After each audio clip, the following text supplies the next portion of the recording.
Hello viewers, আসসালামু আলাইকুম। আশা করি সকলে ভালো আছেন। তো যে যেখান থেকে ভিডিওটি দেখছেন সবাইকে জানাই অসংখ্য অসংখ্য ধন্যবাদ। তো যারা এখন আমার চ্যানেলটা সাবস্ক্রাইব করেন নাই অবশ্যই সাবস্ক্রাইব করে দিবেন আর পাশে থাকা বেল আইকনটি বাজিয়ে দিবেন। তো আজকে একটি বিষয় নিয়ে আলোচনা করতে এসেছি, তা হলো কুয়েতের ভিসা বর্তমানে চালু নাকি বন্ধ।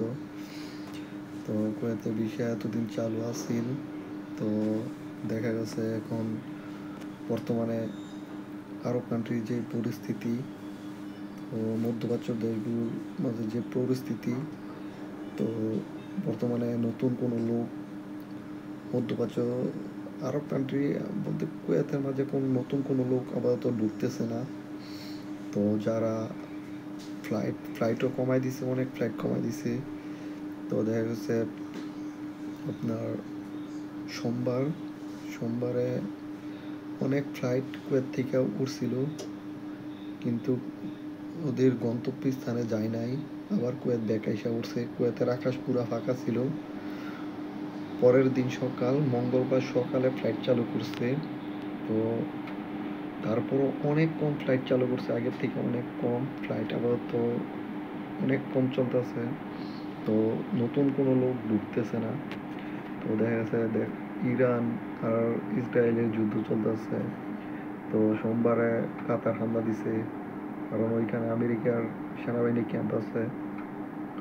তো কুয়েত সেনাবাহিনীর ক্যাম্প আছে, কুয়েত হামলা দেওয়ার সম্ভাবনা 100% আছে।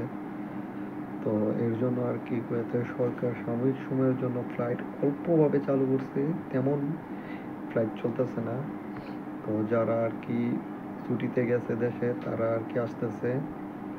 ছুটিতেও কম যাইতেছে, খুব কম, কারণ ফ্লাইট আগের থেকে অনেক কম, এখন ফ্লাইট চলতেছে না। তো ভিসা বের হইতেছে, বাট তেমনভাবে ভিসা বের হচ্ছে না, আগের থেকে অনেক কম ভিসা বের হচ্ছে। তো যাদের ভিসা বের হয়েছে, মানে আর কি টিকিটের বাকি আছে, তারা আসতে পারবেন। যাদের ভিসা এখনো বের হয় নাই তাদের সম্ভবত লেট হতে পারে কিছুদিন। তো টেনশনের কোনো কারণ নাই, ভিসা বের হবে। তো দেখা যাচ্ছে এই আরব কান্ট্রি মধ্যপ্রাচ্য দেশগুলোর মধ্যে একটু ঝামেলার কারণে আপনার ভিসা বেরোতে একটু লেট হতে পারে। তো কেউ টেনশনের কোনো কারণ নাই। দেখা গেছে অনেকেই কমেন্ট করেছেন যে কেপিটিসি কোম্পানি কেমন, বা অনেক কোম্পানি এই সম্পর্কে জানতে চেয়েছেন। আমি ভিডিও দেওয়ার তেমন সময় পাচ্ছি না, কারণ এমনি আতঙ্কের মাঝে আছি। কারণ আমি যেখানে আছি এর কাছে দেয় আমেরিকার আপনার সেনাবাহিনী ক্যাম্প আছে। তো অনেক আতঙ্কের মাঝেই থেকে ডিউটি করতে হচ্ছে। তো দেখা গেছে কোন সময় জানি কোন ঘটনা ঘটে। তো সবাই আমাদের প্রবাসীদের জন্য দোয়া করবেন, যাতে আমরা সবসময় সুস্থভাবে থাকতে পারি। তো আর যাদের বিশ্বাস অন পেপার বের হয়েছে বা মাত্র ভিসা বের হয়েছে, এখনো বাংলাদেশে মেডিকেল হয় নাই, তো টেনশনের কারণ নাই। আপনাদের ভিসার মেয়াদ গেলে ভিসার মেয়াদ বাড়ানো এটি আছে, প্রোগ্রাম আছে, ভিসার মেয়াদ বাড়াইবে। তো ওইটা আর কি আপনাদের কিছু করতে হবে না, এটা দালালটাই করবে। আর যাদের তো পুরো কমপ্লিট হয়ে গেছে, এখন খালি শুধু টিকিটের বাকি আছে, যে কালকে বা পরশু দিনের ভিতরে টিকিট পাইলে ফ্লাইট হয়ে যাবে, তারা আসতে পারবেন। তারপরও ভিসার টিকিটের দাম তুলনামূলকভাবে অনেক বেশি থাকবে, কারণ দেখা গেছে আপনার ফ্লাইট আগে চলতো ডেইলি 3টা ফ্লাইট চলতো।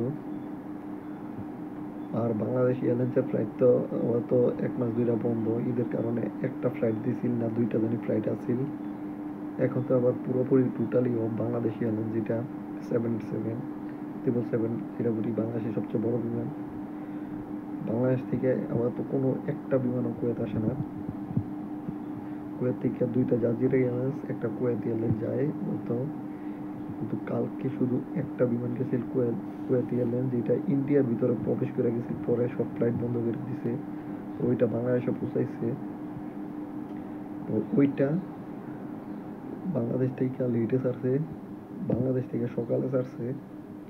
যে কুয়েত আসতে যেতে যেতে কুয়েতের টাইম সকালের একটু 8টা 9টা বাজছে। বাংলাদেশ থেকে লিটে ছাড়ছে।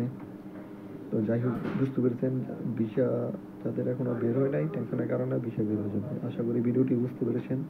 সবাই ভালো থাকবেন, সুস্থ থাকবেন। ধন্যবাদ সবাইকে। যারা এখন আমার চ্যানেলটা সাবস্ক্রাইব করেন অবশ্যই সাবস্ক্রাইব করে দিবেন। ধন্যবাদ সবাইকে।